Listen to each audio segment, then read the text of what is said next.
하나님께서는 이스라엘 백성들을 그 누구보다도 그 어떠한 것들보다도 더 사랑하여 주셨습니다. 그러나 이스라엘 백성들은 역사적으로 볼 때 하나님 앞에 어떠한 존재였냐면 그들은 항상 하나님 앞에 돌아온 탕자와 같은 아들처럼 여겨졌습니다.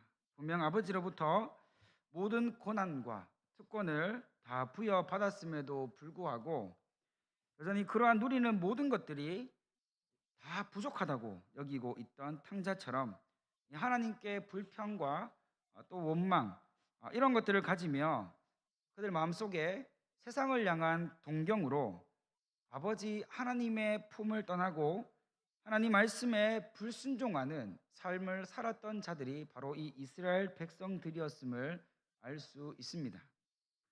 오늘 말씀에서도 하나님께서는 이 탕자와 같은 이스라엘을 향해서 에스겔 선지자를 보내셔서 지금 이스라엘이 하나님께 행하고 있던 그 모든 죄악들을 하나님이 기억하셔서 그 모든 죄를 갚으시고 마땅한 형벌을 예고하시는 그 말씀이 오늘 본문에 나와 있습니다.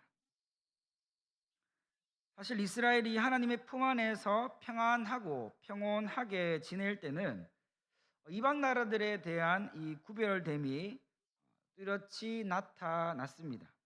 하나님의 자녀라는 이 분명한 정체성을 가지고 그들이 삶을 항상 살았기 때문에 스스로도 자신들이 특별한 존재라는 것을 알고 있었습니다. 그러나 지금은 그러한 구별되거나 특별한 존재라고 말하기 어려울 정도로 너무나도 많이 퇴색되어 있고 또 그들의 영혼이 깨끗하지 못하고 하나님께 순종하지 않고 하나님과 상관없던 이 이방 민족과 같이 되어 버린 것을 보게 됩니다. 정확하게 말하면 그들은 이 이방 나라들보다 이방 민족들보다 더 악하고 더 심한 죄악을 아무 꺼리낌 없이 그리고 아무 생각 없이 저지르고 말았습니다. 그래서 하나님께서는 에스겔 16장에 들어와서는 이스라엘 백성들을 향한 하나님의 이러한 철두철미한 심판과 또 징계를 예고하시면서 그들이 하나님 앞에 그동안 얼마나 악한 삶을 살았는지 밝히 드러내서 그에 합당한 형벌을 당하게 하겠다고 말씀하셨습니다. 하나님은 이미 이스라엘 백성들이 이방 나라들보다 더 가증한 일들을 더 많이 하고 있다는 것을 알고 계셨습니다. 하나님이 기도하시던 이스라엘 백성들의 모습을 이제는 그들의 삶 가운데서는 전혀 찾아볼 수가 없게 되어 버렸습니다. 심지어 이스라엘은 불의하고 가증한 일을 이 소돔과 고모라보다 더 많이 행했습니다. 사실 소돔과 이 고모라는 이스라엘 백성들이 이 하나님 앞에서 순종하며 또 하나님의 자녀로서 삶을 살아갈 때 자신들의 삶과 비교하면서 소돔과 고모라를 더럽고 죄로 물든 그런 악한 도성으로 백성들은 인식을 하고 있었습니다. 오늘 말씀해 보니까 이스라엘 백성들이 하나님 앞에 거할 때는 이 소돔과 고모라를 향해서 쳐다보지도 않고 대우하지도 않는 그러한 상황이 있었다는 것을 우리에게 알려주고 있습니다. 그러나 충격적인 것은 하나님이 이 이스라엘을 향한 심판을 예고하실 때 이 소돔과 고모라보다 이스라엘의 범죄함이 더 크고 악하다고 말씀하시면서 52절에 보면 그들이 너보다 의롭게 되었다라고 말할 정도로 이스라엘의 죄악이 심각한 지경에 이르렀다는 것을 말씀하고 있는 것을 확인하게 됩니다. 그러니까 이스라엘 백성들의 죄악과 이 범죄함이 우리가 알고 있는 그 정도로 그치는 것이 아니라 하나님 보실 때에는 차마 말할 수 없는, 차마 입에 담을 수 없는 정말로 악하고 악한 그 지경까지 타락하고 타락하는 그러한 이스라엘이 되어 버렸다는 것을 알려주고 있는 것입니다. 말씀을 정리해 보면 53절에서 55절까지는 여호와께서 이스라엘의 사로잡힘을 풀어주고 옛 지위를 회복시켜 주실 것이라는 내용이 나옵니다. 여호와께서 소돔과 그의 딸들과 사마리아와 그의 딸들 그리고 이스라엘을 사로잡힘에서 풀어 주시겠다고 선언하고 있는 내용입니다. 사실 소돔과 이 사마리아의 죄도 하나님 보실 때에는 결코 작지 않았습니다. 당연히 이스라엘처럼 그들도 하나님의 심판을 피할 수 없었습니다. 그들도 동일하게 포로로 끌려가고 하나님의 심판으로 사로잡힘을 당했습니다. 그런데 그런 소돔과 사마리아 그리고 이스라엘이 어떠한 변화나 조치가 없었음에도 불구하고 하나님은 일방적으로 그들의 사로잡힘에서 풀어주시고 그리고 그들이 원래 있었던 그 자리로 옛 지위를 회복시켜 주시겠다고 말씀을 하고 있습니다.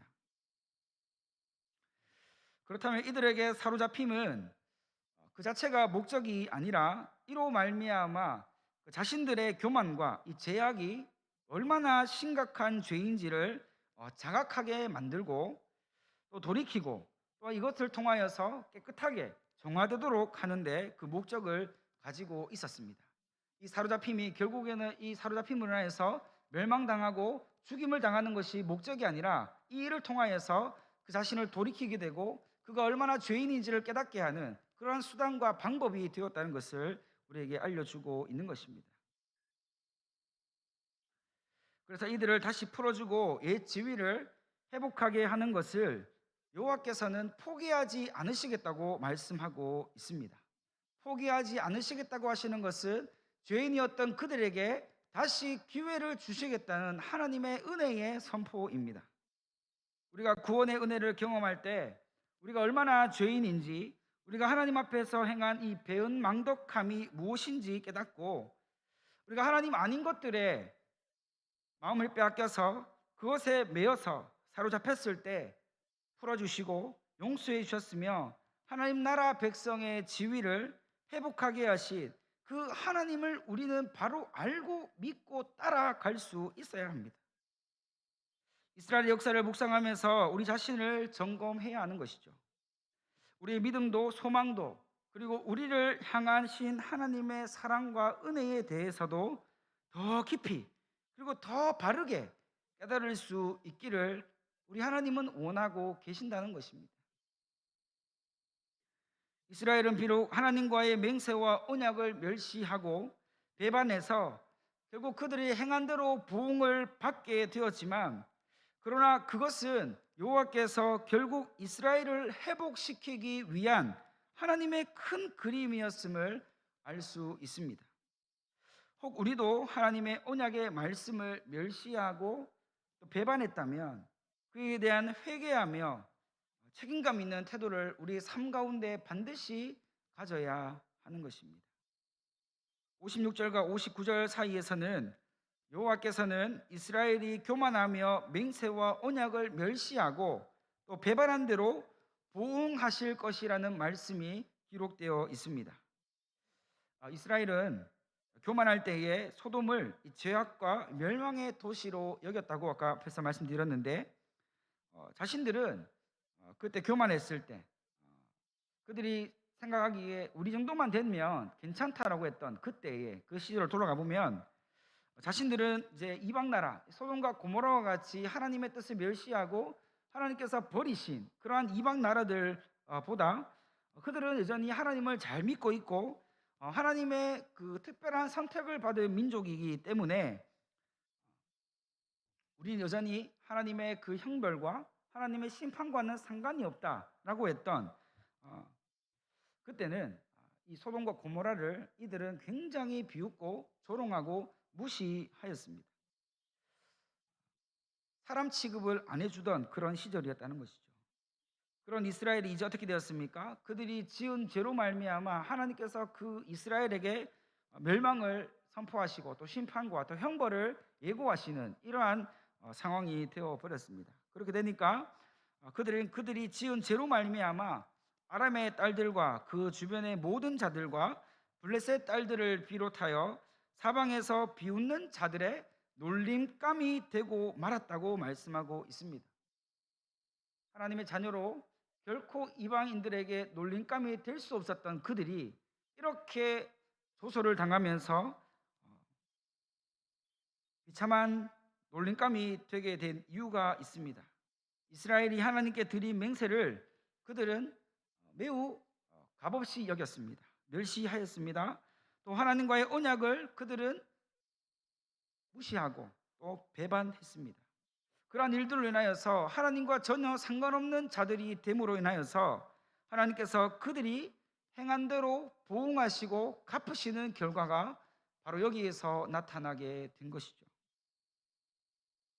하나님은 지금 이스라엘이 그렇게 된 이유, 이방 나라들에 의해서 손가락질 당하고 조소를 당하고 비웃음을 당하는 그러한 비참함과 처참함에 이르는 그 이유가 무엇이냐 하면 그 어떤 나라들보다 이 이스라엘은 더 하나님을 잘 믿어야 하는 나라였기 때문입니다. 하나님께서는 이방 나라들에 의해서 영광받기를 원하지 않으시고 하나님의 선택한 백성, 그 민족을 통해서 영광받고 높임받고 싶으셨기 때문에 그래서 이러한 이유로 이스라엘에게 이러한 형벌과 심판이 예고되어지는 그러한 일들을 행하셨던 것을 볼 수 있습니다. 우리가 자녀들을 키울 때에 그 자녀를 사랑하지 않으면 우리가 징계를 하지 않죠. 사랑하지 않기 때문에 될 대로 되라 그렇게 방목하고 풀어놓습니다. 그러나 사랑하는 자녀들이기 때문에 잘못된 길을 갈 때마다 징계를 하고 다시 원래대로 돌아올 수 있도록 그렇게 하는 것이 바로 부모의 마음인 것입니다. 하나님의 마음도 똑같았습니다. 자녀와 같은, 아들과 같은, 딸과 같은 이스라엘이 더 이상 엇나가지 않도록 심판을 예고하시고 징계를 예고하셔서까지도 그들이 다시 돌아올 수 있도록 만들어 가시는 것, 그것이 바로 하나님의 마음이었음을 우리에게 보여주고 있습니다. 60절과 63절 말씀을 보면 여호와께서는 이스라엘과의 언약을 기억하고 영원한 언약을 세워서 용서한 후에 산 교훈을 삼게 하실 것이라고 말씀하고 있습니다. 멸망당하여서 이방 나라들에게 웃음거리와 조롱거리가 되어서 이스라엘을 되어버린 그 이스라엘을 향해 하나님의 그 최종적인 뜻을 선포하고 있는 말씀입니다. 60절에 보니까 하나님께서 말씀하실 때 그러나라고 이 단락을 시작하고 있습니다. 여기서 사용되어지는 그러나라고 하는 접속사는 이 상황을 반전시킬 때 사용되어지는 말입니다. 앞의 문장과 지금 사용되어지는 문장의 내용이 완전히 반전되어지는 그러한 상황에 사용되어지는 것이 그러나라고 하는 이 접속사라는 것이죠. 그러나 지금 이스라엘을 향해 선포된 심판과 이 징계의 말씀이 이 그러나로 시작되는 이것은 지금부터 이제 본격적으로 상황이 반전되어질 것을 하나님께서 우리에게 예고하고 미리 알려주시는 말씀입니다. 이 상황에서 징계와 심판의 반전이 뭡니까? 회복입니다. 회복이고 생명이고 다시 일어섬입니다. 이것들을 하나님께서는 예고하고 있는 것입니다. 63절까지의 말씀은 이스라엘을 결코 포기하지 못하시는 이 하나님의 긍휼과 이 사랑의 말씀이 선포되고 있습니다. 세상 나라들의 손가락질과 조롱으로 영적 자존감이 완전히 바닥으로 떨어진 이스라엘에게 다시 회복의 길로 인도하시는 이 하나님의 모습을 여기에서 우리는 확인할 수가 있습니다. 여호와께서는 이스라엘과 맺은 언약을 기억하시고 이제 다시 그 영원한 언약으로 이스라엘 백성들이 다시 돌아오기를 기다리시는 그 하나님의 모습을 우리는 볼 수 있는 것입니다. 이스라엘은 소돔과 사마리아를 대할 때에 자신들의 행위를 기억하고 부끄러워해야 합니다. 소돔과 이 고모라를 생각할 때에 우리도 소돔과 고모라와 같이 멸망당할 수가 있겠구나. 하나님의 뜻이 아닌 것을 쫓아갈 때에 하나님의 마음에 합한 자가 되지 않을 때에 이러한 일들이 우리에게도 일어날 수 있겠구나라고 하는 그러한 사실을 인지하고 자각해야 했다는 것입니다. 돌아볼 때 우리에게도 그런 죄가 발견되면 우리는 괜찮다라고 생각할 것이 아니라 그러나 그런 것들을 발견할 때 우리는 그들보다 더 철저하게 회개하고 하나님 앞에 낮아진 마음으로 하나님께서 긍휼을 우리에게 허락하여 주시기를 그 어떤 것보다도 바라고 기다리는 그러한 간절함들이 우리에게 지금 자리 잡고 있어야 한다는 것을 말씀해 주고 있는 것입니다.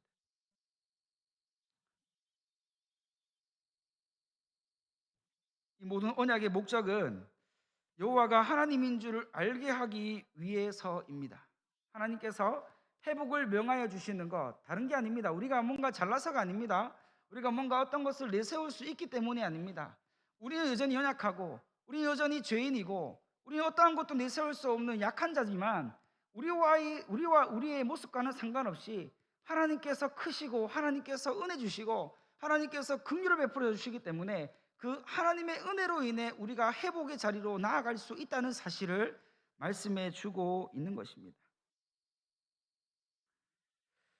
그렇게 이스라엘이 행한 모든 일들을 주님께서 용서하신 후에 이스라엘은 그제서야 여호와를 기억하고 놀라고 부끄러워하면서 다시는 그러한 죄악으로 달려가는 그런 전철을 밟지 않도록 하시기 위해 이러한 회복을 명하시고 긍휼을 베풀어 주시겠다고 말씀하고 있는 것입니다. 우리는 한시라도 하나님의 은혜가 없으면 살아갈 수 없는 정말로 연약한 존재입니다. 우리가 연약한 존재라는 사실을 하나님은 누구보다도 더 잘 알고 계시기 때문에 우리를 약속의 말씀으로 이끄셔서 어떻게 해서라도 하나님의 품 안에 둔 자식과 같이 보호하시고 아끼시고 인도하시고자 하시는 그 하나님이심을 우리는 믿어야 하는 것입니다. 지금도 우리는 하나님의 약속의 말씀으로 인해 보호받고 있습니다.